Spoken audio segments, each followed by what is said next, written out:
পৃথিবীর একটা ভয়াবহ সত্যি কি জানেন? যার শুরু আছে তার শেষও আছে, যার উন্নতি আছে তার অবনতিও আছে, যার জন্ম আছে তার মৃত্যু আছে। কিন্তু অদ্ভুত ব্যাপার কি জানেন? যে কোনো কিছুর শুরু নিয়ে, উন্নতি নিয়ে কিংবা কোনো জন্ম নিয়ে আমরা যতটা ভাবি, আসলে যতটা আয়োজন করি, উল্লাস করি, ঠিক একইভাবে আমরা তাদের শেষ হওয়া নিয়ে কেন জানি একেবারেই ভাবি না।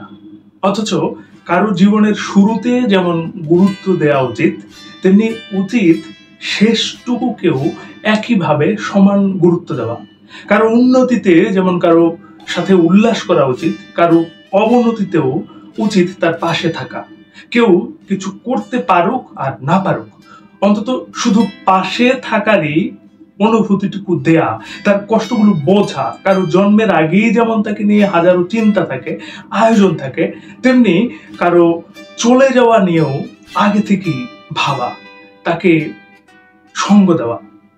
ধরুন এক তরুণ, সে তার স্বপ্নগুলো দু চোখ ভরে সাজাচ্ছে।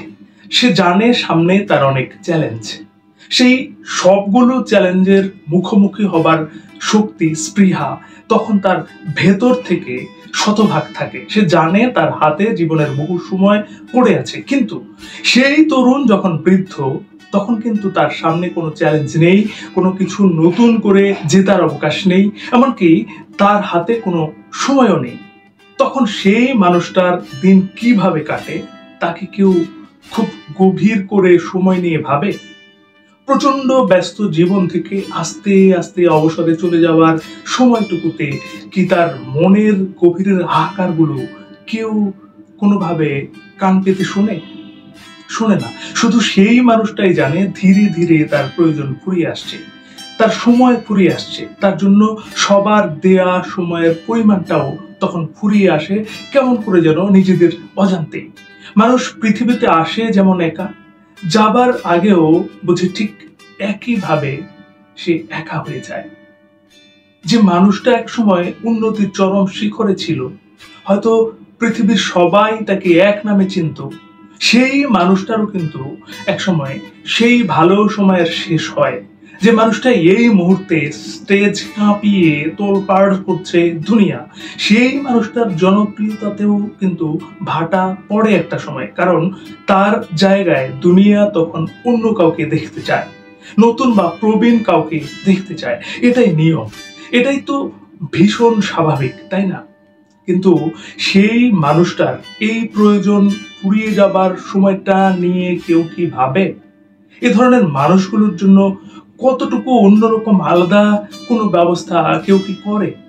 তাদের মানসিক বিপর্যয়ের সেই ভয়াবহতা নিয়ে কেউ কি একরত্তি চিন্তা করে? অথচ সেই মানুষগুলোই হয়তো পথ দিয়ে হেঁটে যাবার ভিড় জমাতো এক সময় কত কত মানুষ।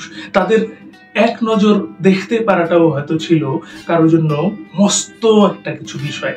সেই মানুষটাই যখন অর্থহীন, প্রয়োজনহীন, সম্মানহীন, খ্যাতিহীন সাধারণ মানুষের জীবনে ফিরে যায়, তখন কি কঠিন হয় তার জীবন? সেই বিষয় নিয়ে কেউ একটুও চিন্তা করে না। করে না, কেউ কিচ্ছু করে না। প্রয়োজন, খ্যাতি আর ভালো সময় শেষ হয়ে যাওয়ার সাথে সাথেই শেষ হয়ে যেতে থাকে সেই মানুষগুলো। তাদের কাছে গিয়ে কেউ জানতেও চায় না তাদের দিন আসলে কিভাবে কাটে। অথচ এই মানুষগুলোর জন্য থাকতে পারতো কোনো আলাদা ব্যবস্থা। তাদের প্রয়োজন যতটুকুই ফুরিয়ে যাক মানুষের কাছে, তাদের গুরুত্ব দেওয়ার জন্য গড়ে উঠতে পারতো কোনো আলাদা রকম প্রতিষ্ঠান, যেখানে চাইলেই তারা তাদের প্রতিভাগুলো বিলিয়ে দিতে পারবে, রেখে যেতে পারবে সেই প্রতিভাগুলো অন্য কারো ভেতর। তাদেরকে ব্যস্ত রাখার জন্য সব রকম ব্যবস্থা নিতে পারত এই নতুন প্রজন্ম। তাদের ভেতরে গড়ে ওঠা আত্মবিশ্বাসগুলোকে বিলীন হয়ে যেতে না দিয়ে বরং সেগুলোকে কাজে লাগানো যেত তাদের পরবর্তী প্রজন্মের জন্য। অন্যদেরকে উদাহরণ হিসেবে সামনে নিয়ে আসা যেত বারবার, শুধু তাদেরকে একটু স্পেশাল অনুভূতি দেবার জন্য। আমরা মানুষ ছুটে চলি শুধু উন্নতির আশায়, কিন্তু আবার থমকে যাই, শেষ হয়ে যায় সেই উন্নতির ভাটায়, যে ভাটায় শুকিয়ে প্রাণহীন হয়ে যায় এক একটা জীবন্ত জীবন। বেঁচে থাকতেই মানুষগুলো হয়ে যায় নিঃস্ব, আর কি ভীষণ ভীষণ একা। কেউ ভাবি না এসব নিয়ে, কারো এত ভাবার সময় কই। শেষ করছি, তার আগে একটি কথা মনে করিয়ে দিই, এই পৃথিবী তাকেই সম্মান দেয় যে ইউনিক কিছু করতে পারে। ইউনিক কিছু করুন, ভালো শুনুন, ভালো থাকুন। ধন্যবাদ।